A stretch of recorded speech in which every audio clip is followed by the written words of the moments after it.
Yeah. Okay.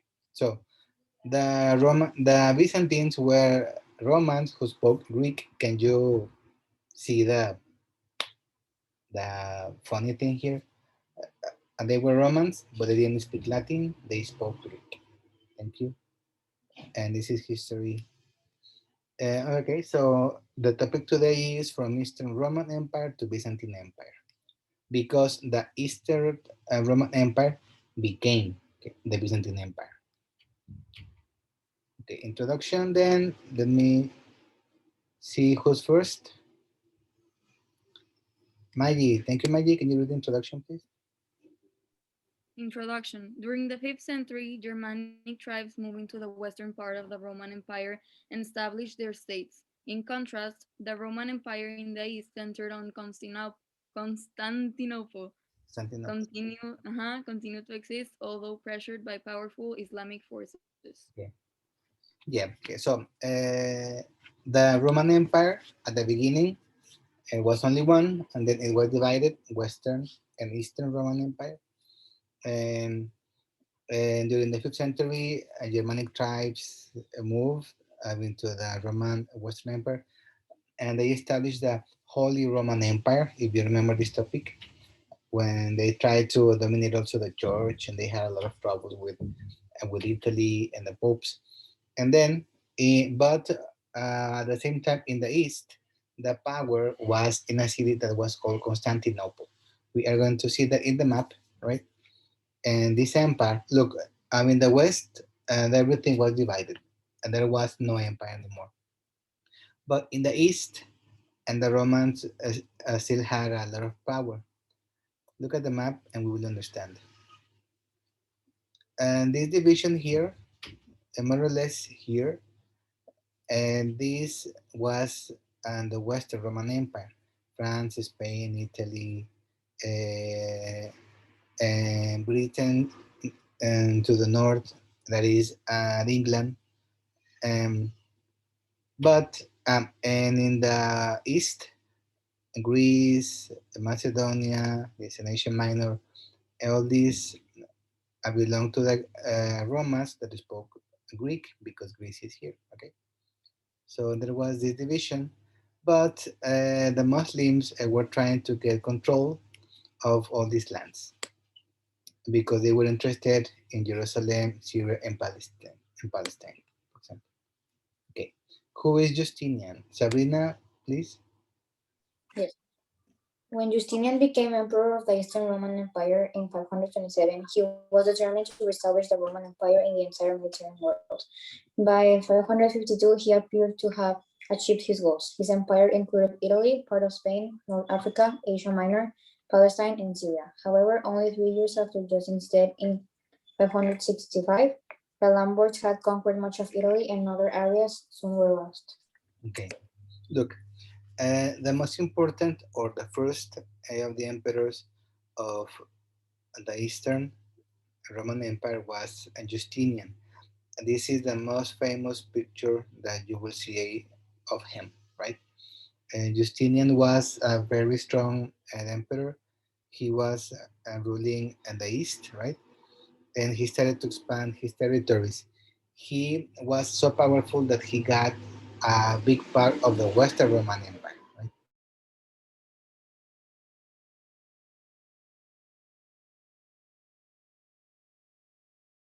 Sorry, there was a very noisy truck pass by. Okay, so um, but when he died, the Lombards, a group of people in the family, they conquered much of Italy, so they lost some territories. Look in this map, and this is the extent of the empire under Justinian. All these belong to only one empire. How huge! And then, uh, and the Lombards got Italy, and by 1020, and this was the empire only.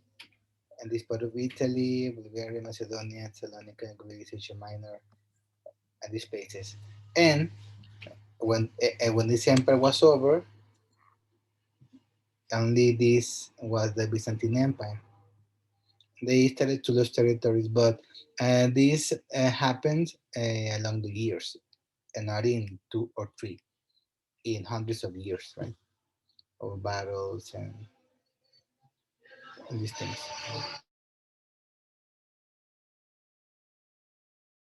Sarate, can you read this slide, please? Yes, teacher. Yes. Justinian's most important contribution was his codification of Roman law. He simplified a vast quantity of legal materials, resulting in the body of civil law. This code of Roman law was the The base. was the basis of imperial law in the Eastern Roman Empire until its end in 1453. In addition, it became the basis for much of the legal system of Europe. One of the most important contributions by Justinian was the Code of Justinian. What is that? A set of laws that that control everything in Europe, right? So basically, and this he have introduced new laws. Made like a summary of the most important legal materials, right? Well, simplify them so that they can apply to all the empire, right? So the Code of Justinian was in the the Byzantine Empire, and this is a copy of a document of the time. It's so beautiful, right? How could they do these books in those times? Thank you, Sarate. Rennie, please.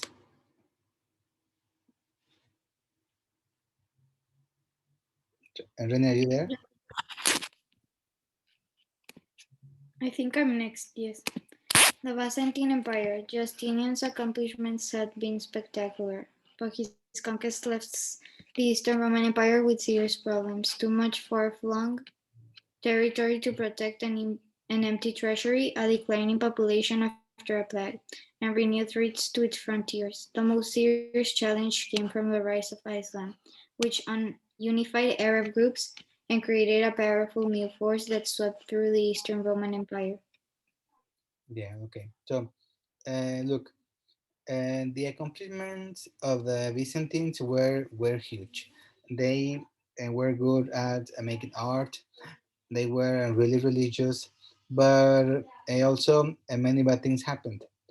For example, after Justinian's death, there were some problems. Like the territory was so huge that they couldn't, they weren't able to defend it. Look, all this, and how can you defend all these borders? It is really complicated, right? And there was no money, right? And they had to spend it all. And there was a decline in a number of people because of a plague. And this plague is the Black Death. We are going to see this later. Yep. Then the Muslim tried to conquer, Yes, exactly. uh, but the Byzantine Empire were like reteniéndolos, we can say. Holding them. Yes. Yes. Ah, And okay. yes, and the Muslims were trying to get control of the east, of the east, of the east. So it was really complicated to keep such a huge empire like this, right? And this was too much, right? Okay, very good. Thank you, Andrea, please. Yes, going. Okay. Islamic force defeated an army of the Eastern Roman Empire at Yarmouk in 636. As a result, the empire lost the provinces of Syria and Palestine. Problems arose along the northern frontier as well, especially in the Balkans. In 1679, in 679, the Bulgars took possession of the lower Danube Valley, creating a strong Bulgarian kingdom. Okay, very good. Let me see. Yes, the Muslims were trying to get the lands, as I mentioned, and they defeated an army at Yarmouk, 636. I don't remember if I put the map of Yarmouk, but I can search for one. But anyway, and what happened in this battle? That Syria and Palestine were lost. I'm gonna show you. Syria and Palestine were lost, and this is the beginning of a huge problem for many years because everyone thinks that Jerusalem belongs to them. And why it is important? Of course, because of the life of Jesus Christ and the religion. So for the Christians, these places were holy, and well, and they have been since then. Um, and the Muslims came and they got this one, and historically now they say that this belongs to them. And the Jewish people who lived there before, who were the first ones, because Jesus Christ was Jewish, right? The Jewish also think that these lands belong to them. So, and this is at the beginning of one of the religious problems and conflicts that have been taken many years, right? So this happened because of these first invasions here in 636, right? So what else? What else? What else? Many problems in the corners of, in the frontiers of the Balkans, and the Balkans is, guys, all this area here, right? And you can see that Greece is here and Turkey. Turkey is where Constantinople is located nowadays, right? Look, first the city was called Byzantium. That's why we call them the Byzantines, right? And then the name of the city changed to Constantinople because of Constantine, a Roman emperor, right? And nowadays, and we call it Turkey, right? So if you want to know all this, you have to Turkey nowadays.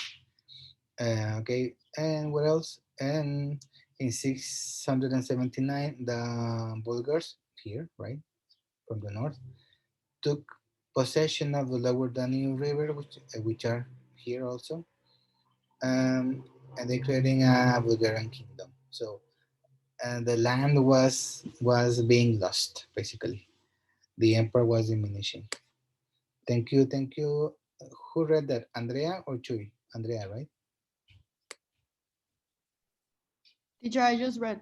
For Yes, what? yes. Thank you, Andrea. So, and it is Chuy's turn. Chuy? Okay. Yes, by the beginning of the 8th century, the Eastern Roman Empire was much smaller, consisting only the Eastern Balkans and Asian Minor. Historians call this smaller empire the Byzantine Empire, a unique civilization that lasted until 1453. Yeah, okay. So, basically, what they're saying here is a little summary of this map, right? That and the empire was diminishing, and they lost these lands, and then this, and then by the end, in 1453, which is more or less the end of the Middle Ages, the Byzantine Empire was only basically this place here in Constantinople and some places around. So yes, it was so little. But when they reached their climax, and this was the main city in Europe and the most important, the empire, of course. Fernanda Candesani, can you read this paragraph, please? Yes. The Byzantine Empire was both a Greek and a Christian state. Greek replaced Latin as the empire's official language. Others, at the same time, the Byzantine Empire was built on a Christian faith that was shared by many of its citizens. The Christian Church of the Byzantine Empire came to be known as the Eastern Orthodox Church. To honor this faith, a great artistic effort was undertaken to enrich church building, ceremonies, and decorations. Okay, very good. Some things that we have to know about the Byzantine is this, that since, look, I mean, the map, we can see that here is Italy and Rome. So they spoke Roman, right? And in Byzantium, in Constantinople, and it is and it is closer to Greece, so they spoke Greek. They had adopted Greek as the official language. So that's why I mentioned that here you have Romans speaking Greek, and it is like Mexicans speaking English, right? For example, like but as the official language, which is quite interesting, right? At the same time, the Byzantine Empire was built on a Christian faith. They they were Christians, of course, but the church had a division. We call it the schism. A schism is a division, and the church was divided in the Western Roman Catholic Church and the Eastern Orthodox Church. The differences, I mentioned them more or less the last class, but basically, the Orthodox Church, they are closer to the spirituality and the religion, and they can do different things than what we do, right? And there was a lot of art and architecture, and the development of all these buildings was amazing. And you can see this piece of art from the time, and yes, and I'm gonna show you some of the buildings that they built. Okay, thank you. And guys, I don't have any more readers. And does anyone want to read? Me, teacher. Thank you, Me Maggie. also after Maggie. Okay, very good. Thank you. The emperor occupied a crucial position in the Byzantine state. Portrayed as chosen by God, he was crowned in sacred ceremonies. His subjects were expected to prostrate themselves in his presence. His power was considered absolute. Yeah, okay. So the emperor in the Byzantine Empire, he had absolute power. And they believed that he had been chosen by God, like the ancient Chinese and the Egyptians, all these, right? They had these ideas also. So no one could challenge the authority of the emperor, of course. Something that was really particular and important is that the emperor was the main authority of the empire, like in the ruling, in the government, but also of the church. So he was like the pope and a king at the same time. Can you imagine how much power can a person have in those times? Thank you, Renata. Yes, because the emperor appointed the head of the Eastern Orthodox Church, known as the Patriarch. The emperor exercised control over church as well as state. Yes, and that is just what I mentioned. The emperor was also the patriarch, the highest, um, authority of the church. So he got the control of the church and the state. Imagine how much power. Okay, another person. Can I read a pen? Well, after pen. Yes, I think these people who are reading a lot, they're getting all the points in participation, guys. But what about the others? Well, it's okay. You can go ahead. Well, can I read next? Yes. Yes. Well, I read after Jesus then. It's okay, Renata. Read this one. Oh, do I read now? Okay, yes, fine. Yes. Okay. The Byzantines The, believed that God had commanded their state to preserve the true Christian faith. Political and religious leaders were all bound together in service to this spiritual idea. yeah, look, guys. For the Byzantines, religion was the most important thing, and then their connection with God and all this. But sometimes it was not just spirituality. They wanted to get the control of the empire, right? So if you control the spiritual life and the physical life of people, then you can control anything and anyone, right? So the political and religious leaders were together in their service to God, right? That is um, what they say, right? But sometimes they misbehave so badly, right? Look at this building. It's just a simple Byzantine church. So the church that you have attended all your life, If we compare them to a Byzantine church, and these are really, really simple, right? And small. Okay, how did people live in Constantinople? Let's see. Please, Renata. Okay. Life in Constantinople. Much of Constantinople was destroyed by riots in 532. Afterward, Emperor Justinian rebuilt the city and gave it the appearance it would keep for almost 1,000 years. With a population estimated in the hundreds of thousands, Constantinople was the largest city in Europe during the Middle Ages. Yeah, so this city was destroyed even in 532, right? Look, and this city was not new. Okay, okay, it had been built since the times of the Romans. I mean, when they got more power. But um, and there was one emperor, Constantine. He established this as his new capital in the east, Constantinople, because of Constantine, right? And then, like in this year, and the city was destroyed. But then Justinian came, the one that we mentioned at the beginning.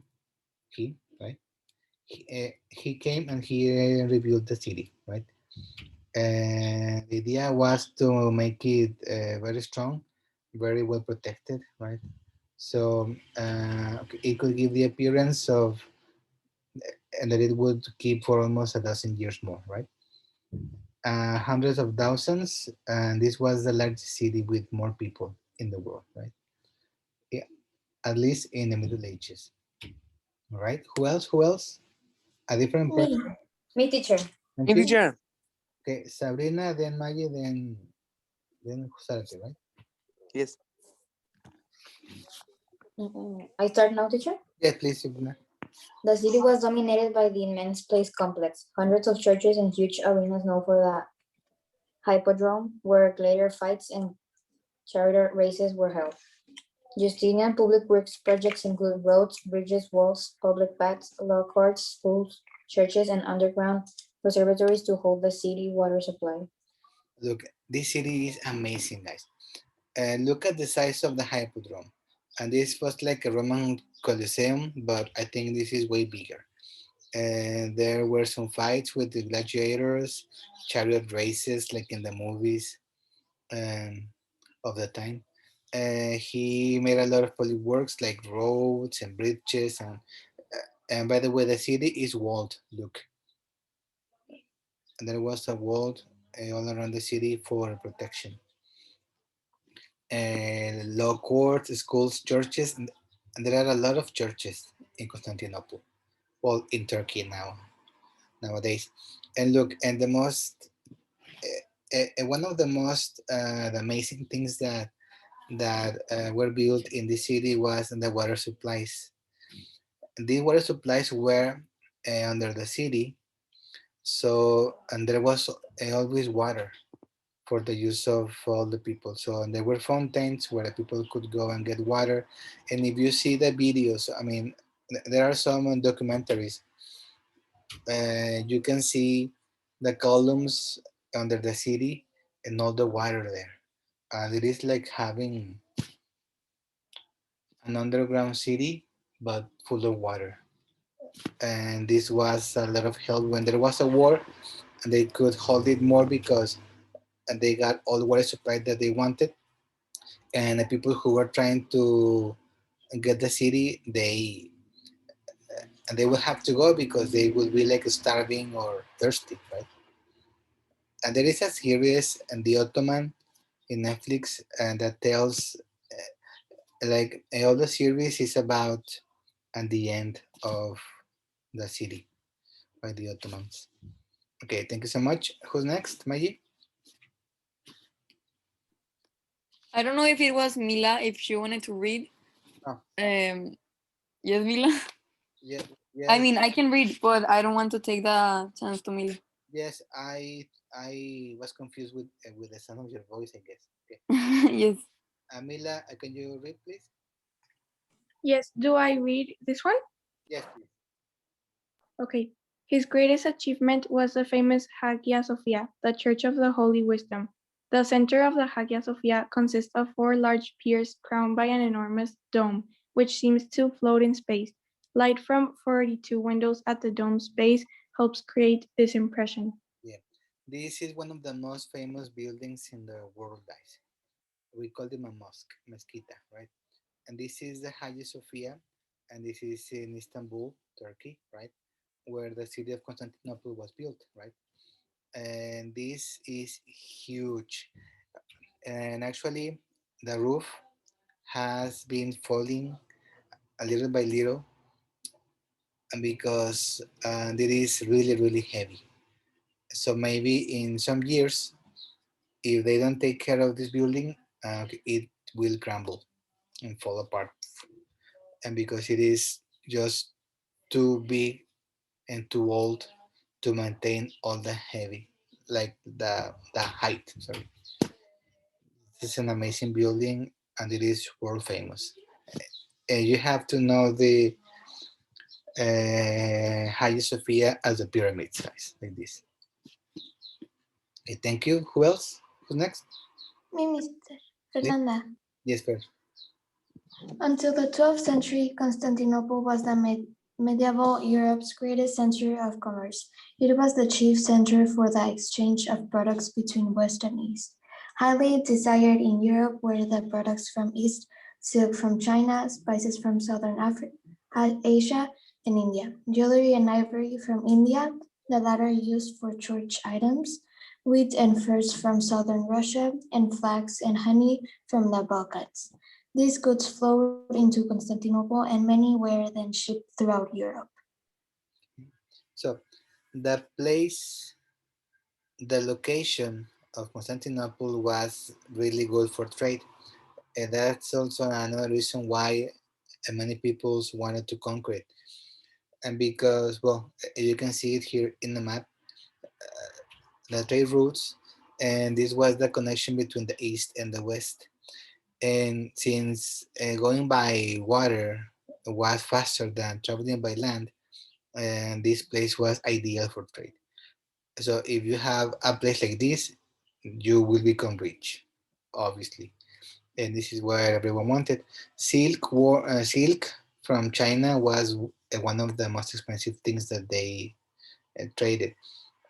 Spices were also really desired and really really expensive, guys. Salt was only used for kings and for rich people because it could cost like gold, right?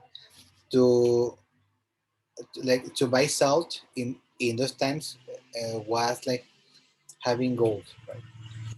It was really really expensive. Well, and the jewelry and the ivory with all the products for eating were taken through here. So that's why this place was really important. Okay, who else wants to read? Me. Imported raw materials were also used in Constantinople for local industries. In Justinian's regime, two Christian monks smuggled uh, silkworms from China to begin a silk industry. Europe demand for silk cloth made it the city's most lucrative product. Yeah. Oh, look, and this part of history is pretty interesting because there were two monks, two priests, that they started to smuggle. What is that? To bring like worms from China, silkworms, but they stole them from China and they brought them here and illegally. And the idea was to start the production of silk in Europe because and this belonged to the Chinese, and the Chinese were really jealous about their things, right? And they didn't want to share the secret of silk making, right? So and these monks who were Christians, they stole many worms and they brought them to Europe in secret, okay, illegally. And and the idea was this to have the production of silk in Europe, and because actually silk was also really expensive, right? And this is what happened in Constantinople regarding trade and how they lived, right? Okay, let me stop.